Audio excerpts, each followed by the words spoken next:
తెలంగాణ రైతులను కాంగ్రెస్ ప్రభుత్వం నిలువునా మోసం చేస్తుంది. ఒకప్పుడు ఇచ్చే రైతు బంధును నిలిపివేసి ఇప్పుడు రైతు భరోసాగా పేరు మార్చి ఇప్పటివరకు కూడా కనీసం పోయిన ఏడాది పండగకు ఇప్పటివరకు రైతు భరోసా కల్పించలేదు. ఇప్పుడు మరో 17 రోజులు రాబోతుందనే విషయంలో కూడా అసలు ఎలాంటి ముందస్తు జాగ్రత్తలు కనీసం రైతులను పట్టించుకునే పాపాన పోవట్లేదని చెప్పేసి కూడా సర్వత్రా రైతులలో విమర్శలు వ్యక్తమవుతున్న పరిస్థితి మనం చూస్తున్నాం. ప్రస్తుతం మనము నిజామాబాద్ నుంచి మా ప్రతినిధి రవీందర్ని అడిగి తెలుసుకుందాం. రవీందర్, చెప్పండి. స్వయానా వ్యవసాయ శాఖ మంత్రి ఇవాళ ప్రకటన చేశారు, అది కూడా పబ్లిక్ మీటింగ్స్లో. రైతు భరోసాని కల్పిస్తాం, ఇంకా సమయం ఉంది అని చెప్పేసి అంటున్నారు. కాకపోతే పోయిన ఏడాది మిస్ అయ్యారు, ఈ ఏడాదికి కూడా కలిపి 2 పంటలకు కలిపి కేవలం 15,000 మాత్రమే ఇస్తామంటున్నారు. కానీ అధికారంలోకి రాకముందు స్వయానా ఇప్పుడున్న ముఖ్యమంత్రి సీఎం రేవంత్ రెడ్డి చెప్పిన వ్యాఖ్యలు చూస్తే మటుకు కౌలు రైతులకు భరోసా కల్పిస్తాం, పంట ఉన్న రైతులకు భరోసా కల్పిస్తాం, పంట యజమానులకు కూడా భరోసా కల్పిస్తాం అన్నట్టు కూడా వ్యాఖ్యానించారు. అప్పటికి ఇప్పటికీ చాలా డిఫరెన్సెస్ కనిపిస్తున్నాయి. గ్రౌండ్ లెవెల్లో రైతన్నలు ఏమనుకుంటున్నారో మీ దగ్గర ఉన్న సమాచారం ఏంటి?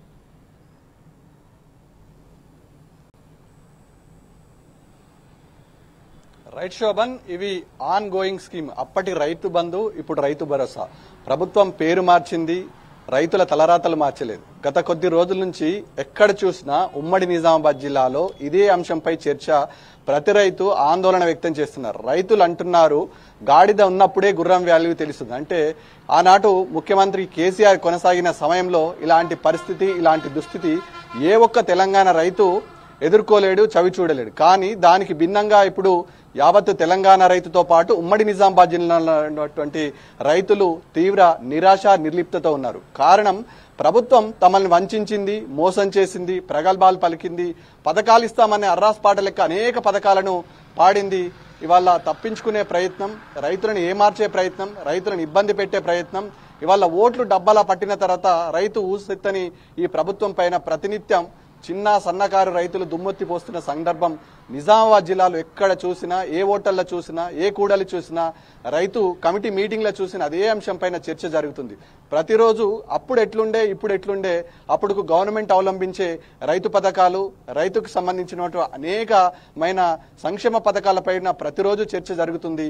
అందుకు తగ్గట్టుగా రైతులు సమాలోచన చేసుకుంటున్నారు.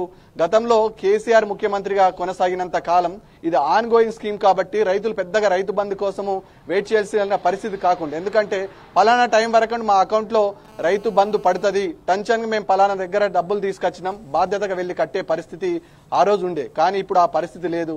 ఆ మెసేజ్లో రావడం కోసం నెలల తరబడి కాదు, సంవత్సరాల తరబడి కోసం ఇవాళ మీ అమౌంట్ డిపాజిట్ అయిందని మెసేజ్ కోసం ప్రతినిత్యం రైతులు వెయిట్ చేస్తున్న సందర్భం. కానీ ఆ మెసేజ్ ఎప్పుడు వస్తుందో రైతులు ఇంకా వెయిట్ చేసిన దుస్థితి, పరిస్థితి వల్ల ఏర్పడ్డది.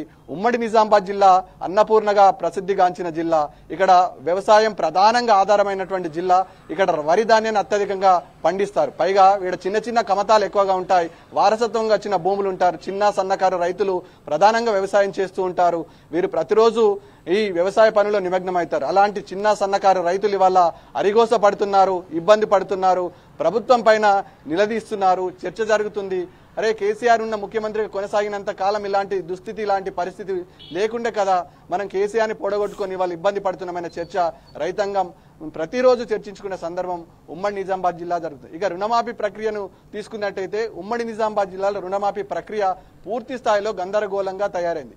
ఏ ఒక్క రోజు కూడా, ఏ ఒక్క రైతు కూడా కంటి నిండా నిద్రపోని సంఘటన లేదు. రైతు నీ వాళ్ళ అగాధంలోకి నెట్టి ప్రభుత్వం గాఢ నిద్రలో ఉన్నట్టుగా వ్యవహరిస్తున్న సందర్భం కూడా స్పష్టంగా ఉమ్మడి నిజామాబాద్ జిల్లా వ్యాప్తంగా కనబడుతుంది. మమ్మల్ని ఆదుకునే పరిస్థితి లేదు, మీరు ఎట్లున్నారనే పలకరించే కాంగ్రెస్ పెద్దలు కానీ, కాంగ్రెస్ నాయకులు కానీ, ఇక్కడ ఉమ్మడి నిజామాబాద్ జిల్లాలో 4 కార్పొరేషన్ పదవులు, 4 ఎమ్మెల్యేలు ప్రాతినిధ్యం వహిస్తున్నారు. ఏ ఒక్కరు కూడా ఫీల్డ్ లెవెల్లో రైతుల పరిస్థితి ఏంది, రైతులు ఏమిటి పరిస్థితి, మరి వీళ్ళకు ఏమన్నా బాధలున్నాయా, ఇబ్బందులున్నాయా పలకరించిన పాపలేదు. అంటే వీళ్ళు ప్రజాక్షేత్రానికి వస్తే ఖచ్చితంగా రైతులు అడ్డుకుంటారు, నిలదీస్తారనే భయం ఇవాళ కాంగ్రెస్ ప్రజాప్రతినిధుల లోపల స్పష్టంగా కనబడుతుంది. అందుకే ఒక 2 ఎమ్మెల్యేలు అమెరికాలో ఉన్నారు, ఒక 2 ఎమ్మెల్యేలు హైదరాబాద్కే పరిమితం. అంటే ఫీల్డ్ లెవెల్ రైతుల దగ్గరికి వస్తే వీళ్ళు తిరగబడతారు, తరిమి కొడతారనే భయంతో ఇవాళ కాంగ్రెస్ పార్టీ వ్యవహార శైలి రవీందర్, దేశానికే రైతన్న వెన్నెముక అంటారు. మరి అలాంటి రైతుని కాపాడుకోవడంలో ప్రభుత్వాలు ముందుగా చేపట్టాల్సిన, అంటే అధికారంలోకి వచ్చిన ప్రభుత్వాలు ఏ ప్రభుత్వాలైనా కూడా సమీక్షలు జరపాలి, ఒక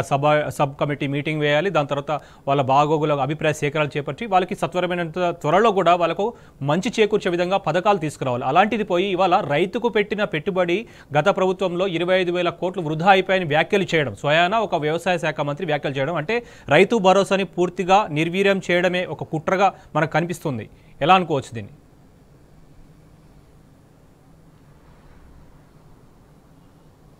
ప్రభుత్వం ఓవరాల్ గా ఈ పథకాన్ని అటకెక్కించే ప్రయత్నం స్పష్టంగా కనబడుతుంది. డైవర్స్ పాలిటిక్స్ వల్ల కొనసాగుతున్నాయి. దాదాపుగా 25,000 కోట్ల రూపాయలు గాడి తప్పినని చెప్పడం. తుమ్మల నాగేశ్వరరావు 40 సంవత్సరాల రాజకీయ అనుభవం ఉన్న నేత, అనేక గవర్నమెంట్లలో మంత్రిగా పనిచేసిన నేత. అలాంటి వ్యక్తి ఇవాళ ఇష్యూను డైవర్ట్ చేయడానికి ప్రయత్నం చేస్తున్నాడు. రైతాంగం లేవనెత్తి అంశాలను పక్కదారి పట్టించేసి దీన్ని ఏమేమో చేస్తాము, దీన్నేమో మాట మారుస్తామనే పద్ధతిలో ఇవాళ రైతాంగం లోపల ఒక చర్చ తీసుకొచ్చే ప్రయత్నం చేస్తారు. వాళ్ళు అనుకుంటున్నారు పెద్ద రైతులకు రైతు బంధా లేదా రైతు భరోసాను కల్పించద్దు అనుకుంటున్నారు. అలాంటప్పుడు ఏళ్ల మీద లెక్క పెట్టేటువంటి ఇవాళ ఐఏఎస్ ఆఫీసర్లు వాళ్ళ దగ్గర ఉంటారు. ఆన్ గోయింగ్ స్కీమ్ కాబట్టి అలాంటి ఇబ్బంది ఏమి ఉండదు. చిన్న సన్నకారు రైతులు ఎంతమంది, బడా రైతులు ఎంతమంది అనే అంశం ప్రభుత్వం దగ్గర ఒక లెక్కతో 10 నిమిషాల్లో డాటా వచ్చే సందర్భం కూడా స్పష్టంగా ఉంటుంది. కానీ అలాంటి ప్రయత్నం చేయరు.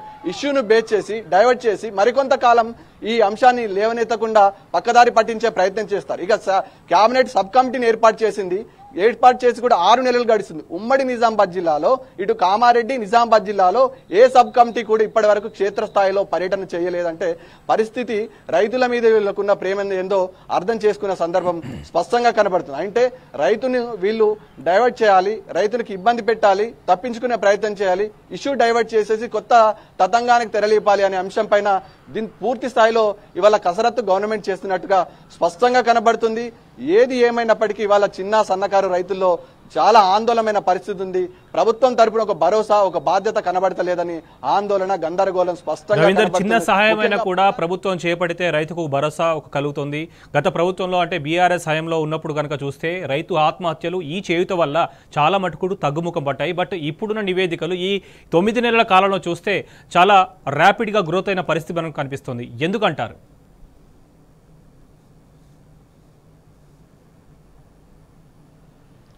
ఒకటే శోభన్, దాదాపుగా రైతు చతికిల పడ్డాడు, ఆందోళన చెందుతున్నాడు, ఇబ్బందికరమైన సిచ్యువేషన్ ఎట్టిబేయబడ్డాడు, ఆయనను ఆదుకునే పరిస్థితి లేదని వల్ల ధైర్యం కోల్పోయి అధైర్యంగా ఫీల్ అయ్యి ఆత్మహత్య చేసుకునే ప్రయత్నంకి ఉంటున్నాం. మనం అనేక కేసు స్టడీల్లో చూసాం.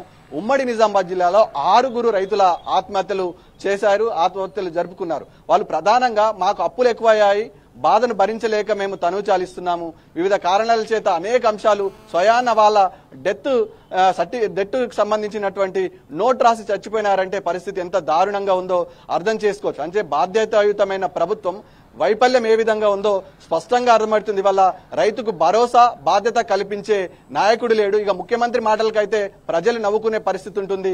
మంత్రి ఒకలా మాట్లాడతాడు, ముఖ్యమంత్రి ఒకలా మాట్లాడతాడు, మరొక మంత్రి ఇంకోలాగా మాట్లాడతాడు. అంటే వీళ్ళ మధ్య వీళ్ళకే క్లారిటీ లేక, ఒక స్పష్టం లేక రైతులను కన్ఫ్యూజ్ చేసి వాళ్ళని ఇష్యూని డైవర్ట్ చేసే ప్రయత్నం చేస్తున్నారన్న విషయం మాస్ రైతాంగం ఇవాళ ప్రధానంగా చర్చించుకుంటున్నారు. ముఖ్యమంత్రి మాట తప్పితే మా అంశాన్ని ఎవరు తీర్చాలి, మేము మా సమస్యలు చెప్పుకోవాలనే ఆందోళన ఉమ్మడి నిజామాబాద్ జిల్లాలో రైతులైతే స్పష్టంగా ఎదుర్కొంటున్నారు. ఇక రుణమాఫీ ప్రక్రియ అయితే పూర్తి స్థాయిలో గందరగోళంగా మారింది.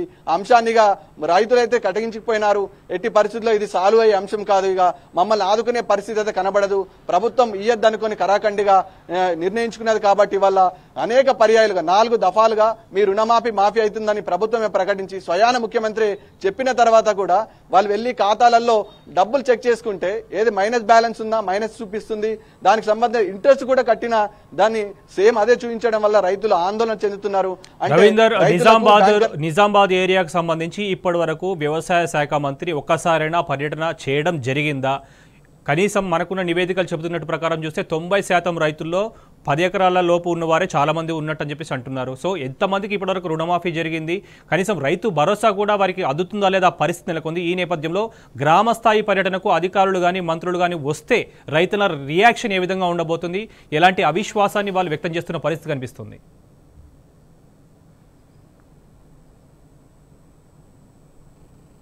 మేబీ ఇప్పుడున్న పరిస్థితుల్లో ఆ రకమైన సాహసం అగ్రికల్చర్ మినిస్టర్ తుమ్మల నాగేశ్వరరావు నిజామాబాద్ జిల్లాకు వచ్చే పరిస్థితి అయితే స్పష్టంగా లేదు. ఎందుకంటే ఇక్కడ చైతన్యవంతమైన రైతాంగం ఉంటుంది. ఆర్మూరు పరిసర ప్రాంతాల్లో రైతులు ఆల్రెడీ చైతన్యవంతమయ్యారు. రేపు 16వ తారీఖు రోజు అన్ని మండల ఆఫీసులో తహసీల్దార్ కార్యాలయం ముందు నిరసన కార్యక్రమాలు చేపట్టాలని బాల్కొండ, నిజామాబాద్ రూరల్, ఆర్మూర్ నియోజకవర్గాల రైతులు ఈపాటికే సంఘటితమయ్యారు.